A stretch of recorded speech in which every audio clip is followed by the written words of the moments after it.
This is the Making Waves podcast. My name is Dave Rhoden, and we're here with Chris Larson, Comfort King and No November Chair. Welcome, Chris. Hey, thanks for having me, Dave. So tell us a little bit about yourself. What's your background? What makes you interested in politics? So I call myself like an ex-normie, and I wrote about this a while back. And I read that.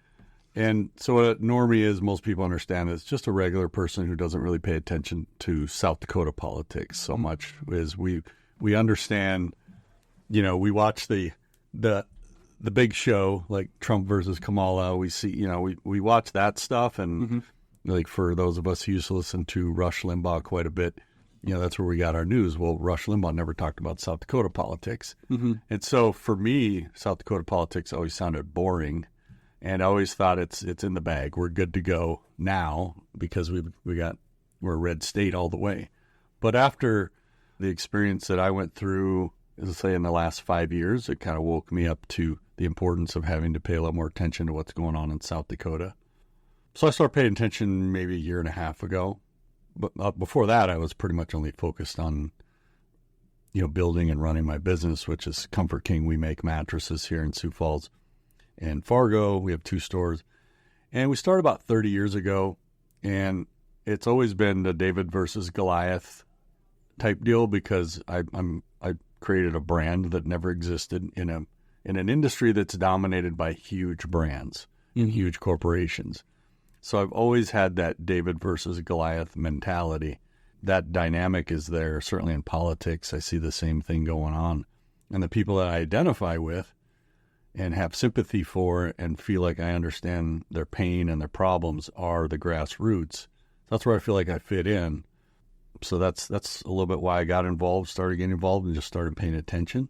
And, of course, there's been some huge battles that are imminent. What I call existential. Like, I think we have 5 meteors heading towards our state right now with the 4 that No November covers, and also election integrity. So those are the 5 meteors that I kind of keep having in my mind that are coming at us. They could destroy the state. I don't think that's too dramatic to say that if any one of them hits. I think the founders of our nation would be sympathetic to the David versus Goliath. Yeah.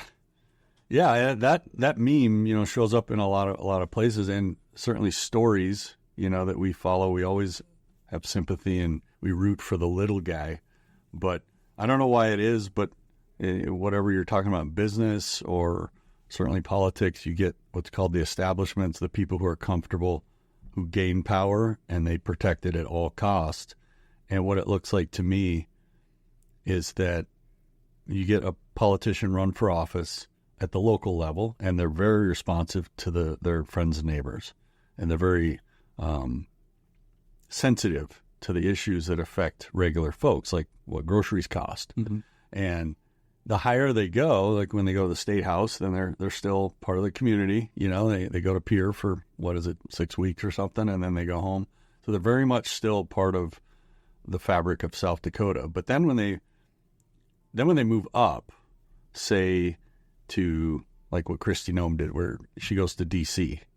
Now she's obeying a different master, is what it looks like, because now you don't have the people knocking on your door. You have the money is dictating what you're going to do. And of course you want to get money to South Dakota. You want to represent South Dakota, the farmers and all the stuff that affects your constituents. But the money comes from above you, say, from the party bosses there, Mitch McConnell. And so you're not going to get elected unless you have that money. And so money becomes, and the power becomes like their main focus. And then they start to lose the ability to hear the voices of, the little people like us. There's an old saying, all politics is local. But it doesn't seem like it's local, because these people, they become, I'm not picking on any one of them, but they seem to become like royalty, where, they'll show up. Like I was at an event yesterday morning, and Dusty was there, and, people were clapping, and I'm like, why are you clapping for him? Do you even know what he's doing? Do you approve of what he's doing? I don't think they really know. I think they're mostly just normies who are happy to have some royalty in the crowd. It's like if you were in Britain, it'd be the king and queen stop by, or the prince or something. But do they really represent us? It doesn't seem to be, because when I hear the needs of the little people, like on RL21, the pipeline, they don't hear that. They don't care, and they don't respond, and they ignore you. So if you get back to, I got invited to be the chair of the No in November campaign in August. Tell us about that. And, well, I'd never done anything like that before. I mean, so I didn't know what to say. But some mutual friends of ours had formed this group, and they were starting to form it. They already had a vision for what they wanted, which I, of course, agreed with. But I was like, I don't know. I've never been a chairman of anything. I'm just kind of a lone wolf running my business. I'm not really a club joiner, or, I don't like to go do things with people and collaborate.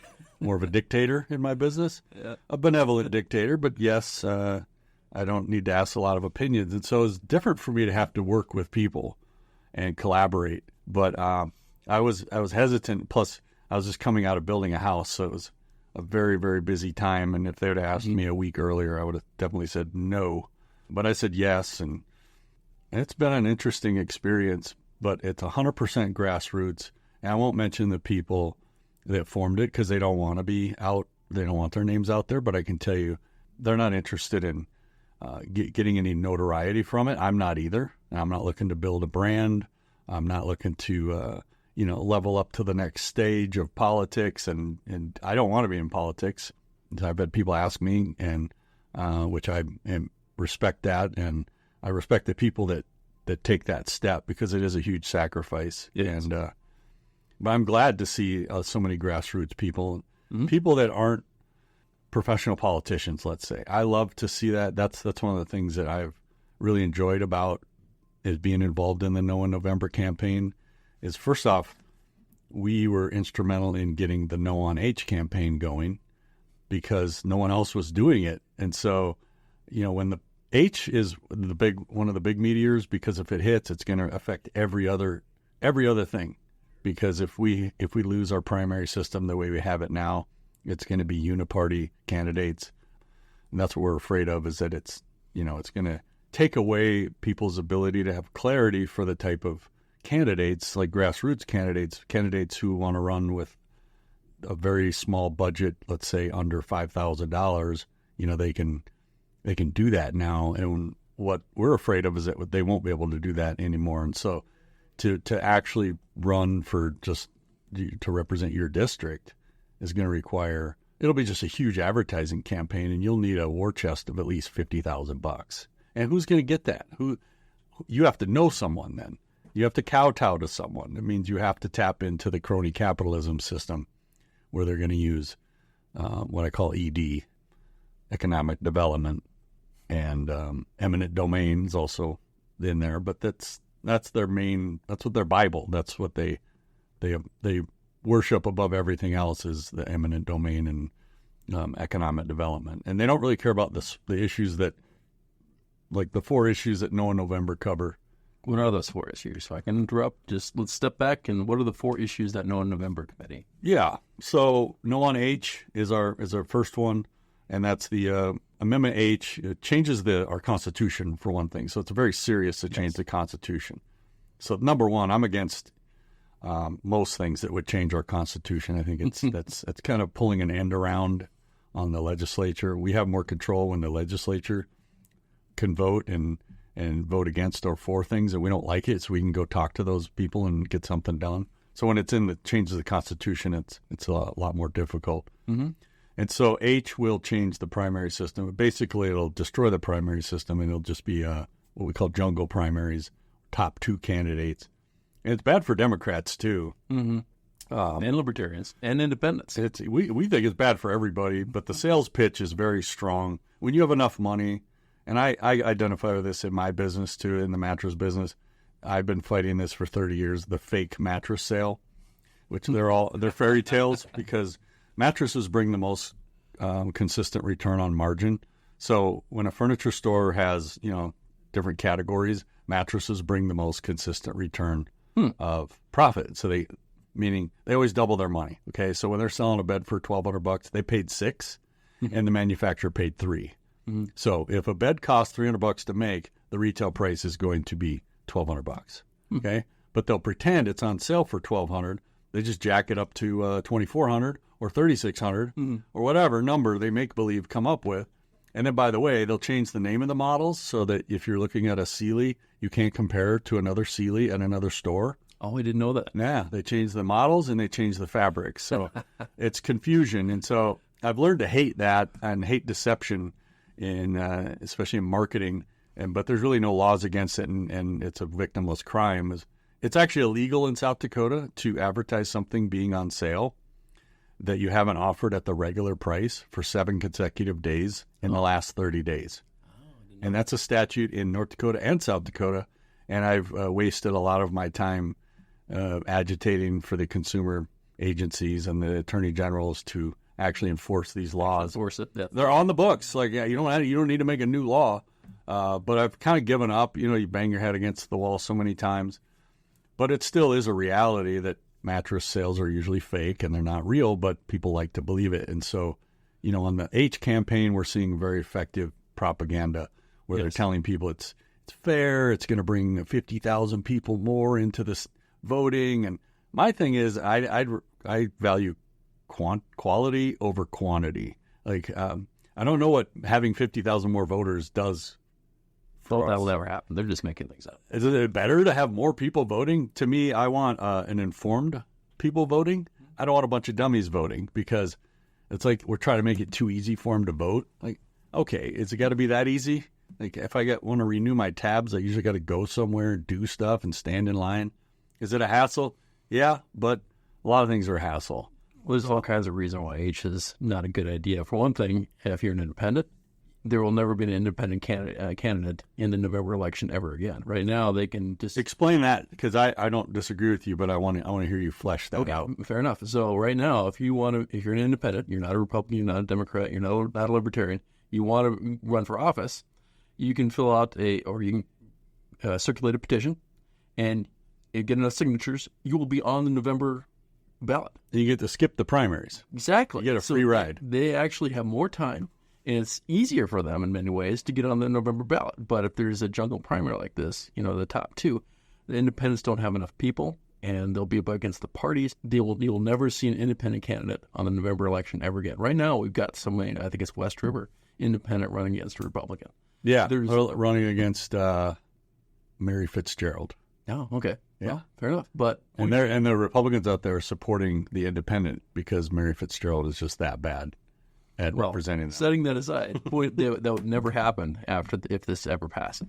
And so it's bad for independents, and of course the three parties don't appreciate it either. Libertarians, you never see a libertarian in the November ballot ever again.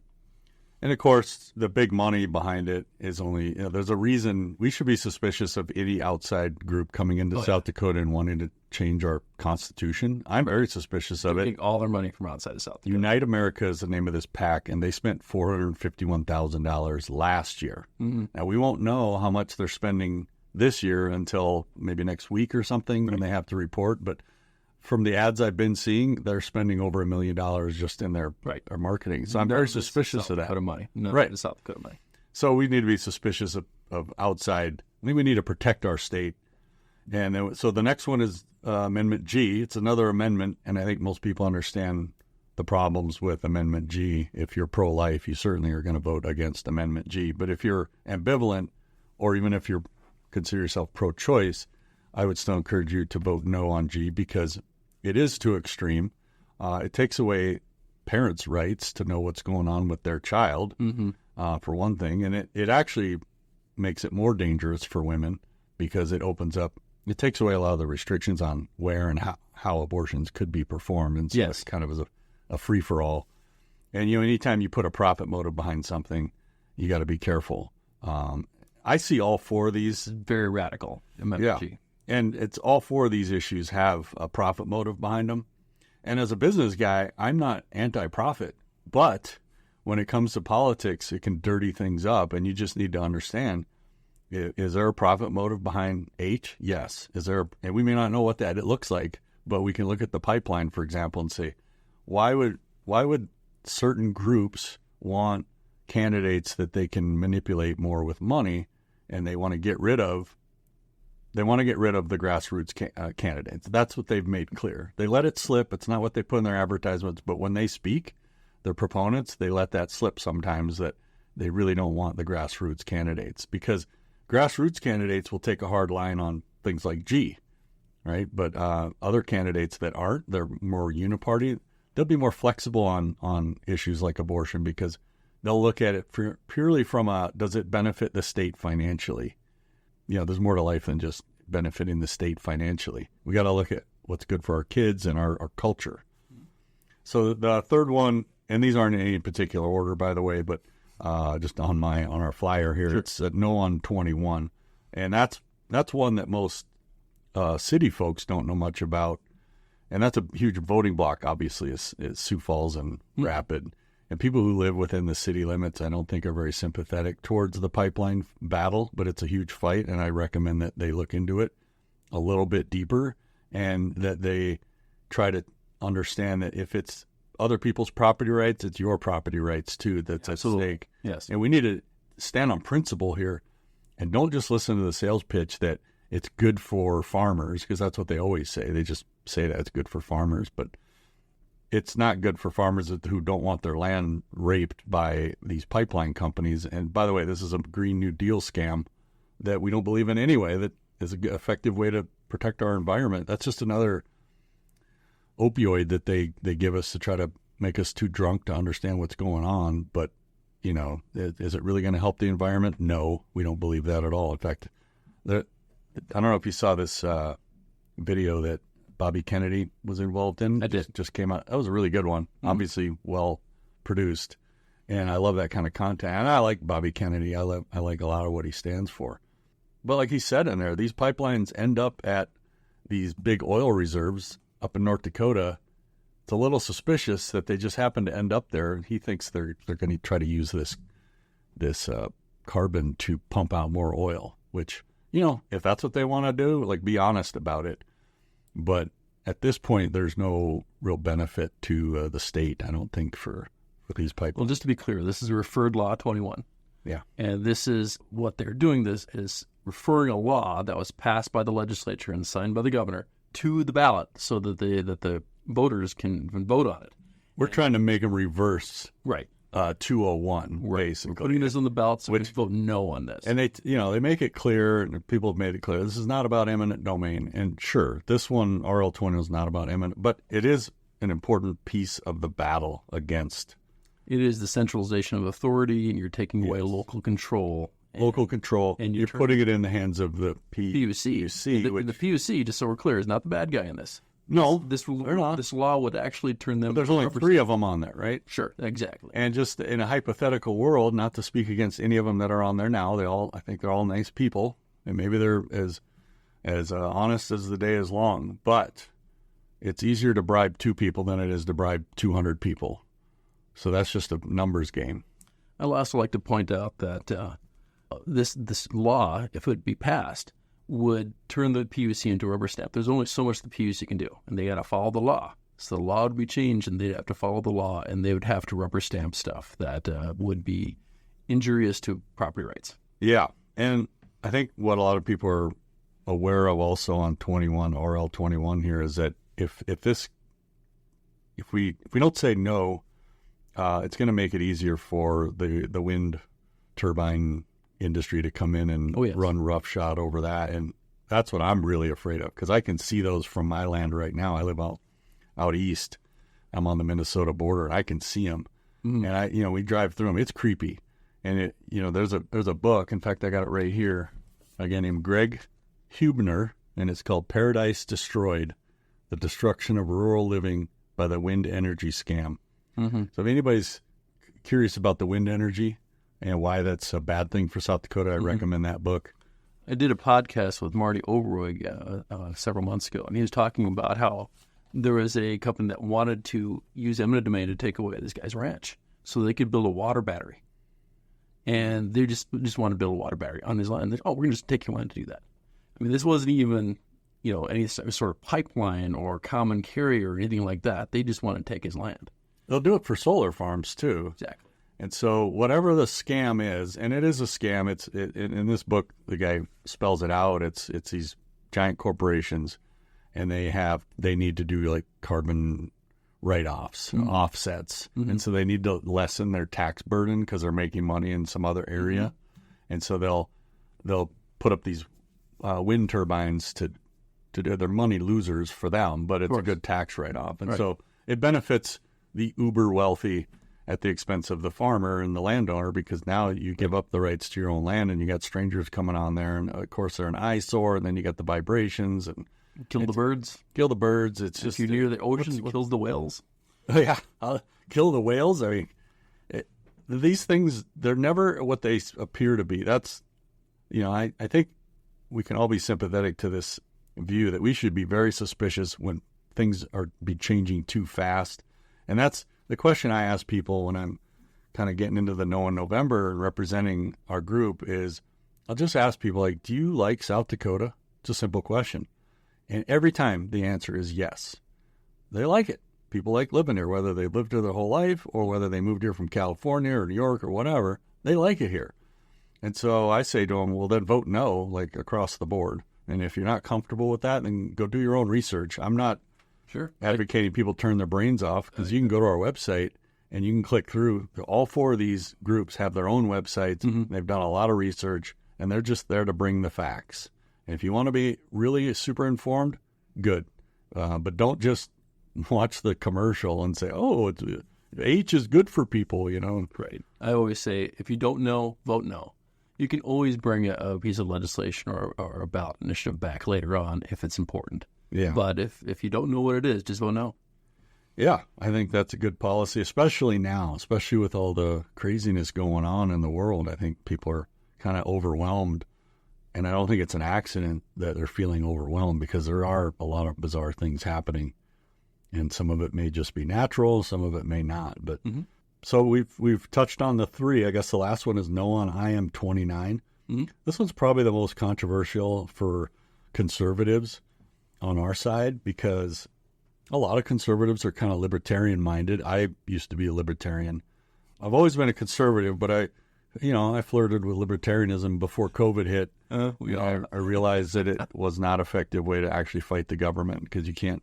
You can't have a vacuum, But so I don't really care about weed. Like, it's not a personal thing that I think people shouldn't be smoking weed. I don't have a moral view against it in particular, but I do think it's bad for our culture. I think as a business owner, I not only have this business that we make stuff, we actually manufacture things, but I'm part owner of a construction company, and I deal with a lot of different construction people. I just built a house, and I like to talk to, I love the blue collar people. I love builders. I love people who fix things. I think that they're the heart, of our country, that keep our country going. Obviously. Yeah. It's obvious, right? But they don't get a lot of attention, and they're not sports stars, so you don't ever hear about them. They're not famous, but they're the guys that show up and fix your toilet when it doesn't work or get your power going again. But anyway, it's no secret in the trades that there's a huge missing link here of new blood coming into the fields, of young men rising up and being apprentices and learning the trades, and they're going to take over. And so I'm worried about who's going to build our houses in 15 years. The guy that just built my house, he's getting up there, and he did a great job. Alan Omdahl, I'll give you a shout out. Just a classy guy, hard worker, 7 days a week he'd be out there. I don't think there's a lot of young guys that are willing to do that the way he does it. I used to work in construction when I first got out of high school, and that's where I learned to become a man. And there's it is like a rite of passage to work around other men who know how to do things, and you realize as an 18-year-old you don't know anything. It's humbling, but it's an important process so you can learn how the world really works, because it isn't like it's portrayed in movies and TV and stuff. The real world works. It's hard work, and so how does that tie into marijuana? Well, the workforce, the most difficult thing as a business owner today is hiring people. It's also difficult to advertise because the market's so split up everywhere, but hiring, it's fortunately in my business here, we don't have a lot of turnover, so we keep our guys a long time. But in my other business in construction, it's the number one problem with getting jobs done. We got plenty of jobs to do. And if you talk to guys in construction, and the trades around here in South Dakota, they'll tell you the same thing. Where are the young men? Well, where are they going to be in 10 years when marijuana is even more prevalent today than it is today? Because if you look at, like, what's it going to be like when you go to Costco and Pepsi-Cola is involved in the marijuana game, right? I mean, that's the future. When big American companies get a hold of things, I mean, they ride it till it dies, and they just push it out there, and they market it in a way that makes it seem like it's healthy for you. And marijuana is a lot stronger than it was back in our day. Dave, I don't know if you were a participant in that. I was not. I never was. Marijuana. I'm not proud of it, but I'm not ashamed of it. It was in my past. You know, I was a wild teenager and young man, and you could get weed back in 1987 pretty easy. Mm-hmm. It's a lot easier today, and with medical marijuana being everywhere in South Dakota, it's not hard to get. If you have a condition or not, you can get it. And so we don't need to have it even more available and pushing it on our kids. And that's the main concern I have is for the future. It's not what people do in the privacy of their own home. I don't care. But I've been in other states and I see, what it's just smell it everywhere. If you've ever been to Seattle, I mean, it's just everywhere. And it doesn't make people more productive at all. And so, and then the other problem is, and this is the thing, I talked to a high-level Democrat recently about it, and he was all excited for IM-29 to pass because he said, we're going to tax the hell out of it. We're going to get $100 million a year or something. That'll never happen. And I said, okay, well, what's happened in other states when they tax something like that? And what happens? Well, they create a black market. Right. And so you have gangs, actually, the gang activity increases because they come in and they can undercut, legitimate businesses that are selling it because they got to give the government a 30% cut or whatever. Right. Well, a gang could come in and they don't even have overhead because they don't have a business. And so they're 30, 40, 50% cheaper than, what Lewis Drug is selling it for. Mm-hmm. So now you've created a whole nother problem of shadiness and crime. And so I think it's pretty simple. They think it's going to bring the state more money. It will not. It has not done that in any other state where it's legalized. Right. When you tax something like that, you create a black market. Yes. And that's just the way it is. So I think, I can lightly touch on all four of those issues. I'm not an expert on any one of them, and I'm glad to say that because there's people a lot smarter than me and have worked a lot harder, especially like in the pipeline. They've been fighting for a long time. So if anyone listening to this wants to know more about those four things, I really encourage you to click through on their websites and find out, where they can. Can you tell us these websites and their? I can send you to our website. That's VoteNoSD.com. So it's VoteNoSD.com. Mm-hmm. And from there, you can click on and go through those four websites. And so that's those four issues. But I mentioned 5 meteors that I see coming. One of them, and so the other one's election integrity. And that's not on the ballot, but it is the ballot, right? And I consider that to be kind of the black sheep of the family here in South Dakota politics, where the grassroots are all kind of on the same page and we're fighting a lot of different battles, but the election integrity folks kind of get a bad name, and I don't like that. I think we should all. I've been thinking about writing an article called "The Avengers." I've actually been working on it, and it's about bringing people together, because my very limited experience in South Dakota politics as an outsider, what I see is there's too much fracturing and too much fighting, even with good-hearted people that are very committed to their particular cause. Let's say your cause is the pipeline and you're very committed to it. Well, sometimes those people don't have any sympathy for the other ones, like abortion, for example. And with election integrity, you get people that are like, those guys are crazy. They're election deniers. But they're not election deniers. They're actually fighting for something that's important, which is to make sure our elections are what we think they are. Mm-hmm. So, well, I can tell you that our voter rolls need to be cleaned up, and there are issues with our election system that we just need to, we have to plug us some holes, and we have to make things more secure. We do. And so when you have people... And so, like the word establishment, who are we talking about? When you have people like Joe Kipley, who is on the county commission, doing everything he can to attack and stymie our county commissioner or our county auditor, Leah Anderson, who's my friend and a friend of a lot of us, we are going to rally around her, and we are going to be even more suspicious of somebody like Joe Kipley because he's so, first off, he's disrespectful. He's not acting right, and he's acting in a way that makes us even more suspicious. Like, I wasn't even that suspicious a year ago, but now when I saw the way he was treating Leah, and what's even worse, treating the citizens that were showing up there to speak, I didn't like that at all. And that was actually the first article I wrote was a year ago, and Dakota Scout published it, and it got a lot of positive response because I think people get frustrated with politicians like Joe Kipley because, like, why are you so dismissive? Oh, like, why are you so disrespectful? Why do you call these people names? You know, like, we don't believe Biden actually got elected. And I'm just a normal person. I can tell you, I have friends that don't really pay attention to politics. They're very successful. They make a lot of money. They're good people. They follow the rules. They pay their taxes. They do not believe Joe Biden won the election. So they're not just whack jobs, okay? Almost everybody I know doesn't believe Joe Biden won the 2020 election. It was pretty obvious when they shut down counting in 5 states. Yes, they've made it obvious that they're pulling some shenanigans. Yeah. And so however they did it, we think they cheated. And so you need to understand that we're not going to stop thinking that just because you tell us to shut up, Joe Kipley. Okay, we're not going to stop believing that. You're not making a persuasive argument. I'm willing to be persuaded, but you're not persuading me by calling me a whack job.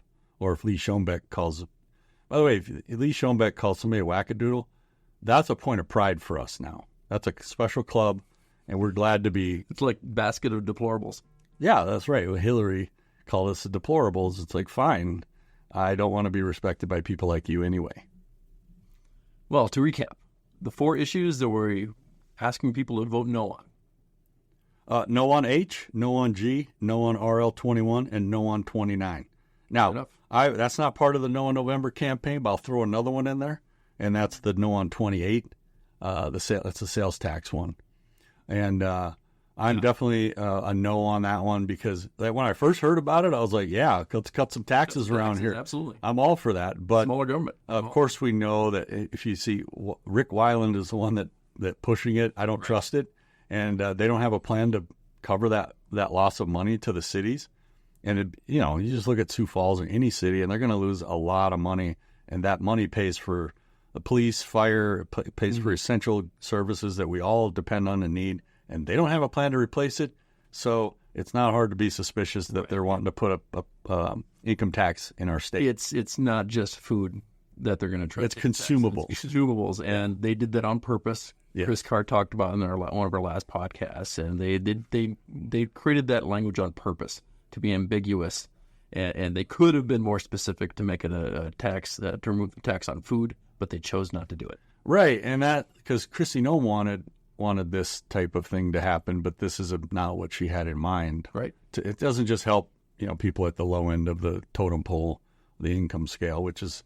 It'd be fine. I'm sympathetic towards that now, and with the inflation being insane, it's easy to be sympathetic towards the working poor. Let's say people who actually have jobs, but this isn't the way to do it. I think we have pretty low taxes. What I'd like to see them do is something they could have done last year in session was to cap property taxes at a certain percentage. Like that's not that hard to do. I think they could do it because I get really angry when I think about all the retirees and the people who are on fixed incomes getting their property taxes go up, and all they did was keep living. Like they're guilty of still being alive and living in their house. And none of us should have to pay more money to our county or state government just for living in our house. It's like, why do we paying you rent? That is something we have to address legislatively. Yeah. All right. Chris, thank you so much for being here. Hey, thanks for having me on. This has been the Make Waves podcast. My name is Dave Rhoden, and we're here with Chris Larson with the No on November Committee.